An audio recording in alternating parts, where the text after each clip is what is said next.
ठाऊक आहे ना की माझ्याशी लग्न म्हणजे मृत्यूला आमंत्रण. मला कल्पना आहे त्याची. तरी सुद्धा तयार आहेस तू? का एवढा मोठा धोका का पत्करतेस तू? मला माझ्यावरील ऋणातून मुक्त व्हायचंय. ऋण? हो. अण्णासाहेबांनी आणि त्यांच्या घरच्यांनी माझ्यावरती खूप उपकार केले. माझ्यासारख्या अनाथ मुलीला आधार दिला, घर दिलं. अण्णांनी ते वडिलांप्रमाणे प्रेम केलं.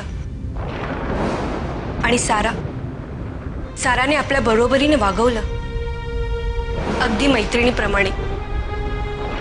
त्यांच्या या उपकारांची परतफेड करण्याची संधी मला मिळाली आणि ती मला गमवायची नाहीये. अंजली,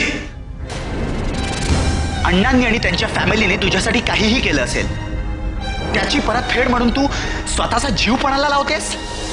अंजली, हा वेडेपणा आहे. दुसऱ्यांच्या नजरेत भले हा वेडेपणा असेल, पण माझ्यासाठी ऋणमुक्त होण्याची एक संधी. विशाल, माझ्या आयुष्याला तसाही काही अर्थ नाहीये रे.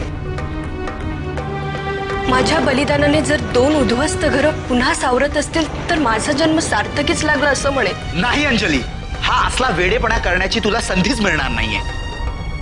कारण मीच या लग्नाला तयार नाहीये. मीच या लग्नाला तयार नाहीये. तसाही या कल्पनेला माझा विरोधच होता.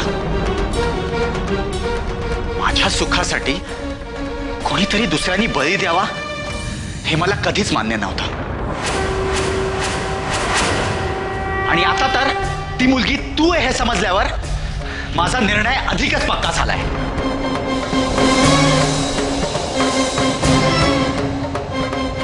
विशाल,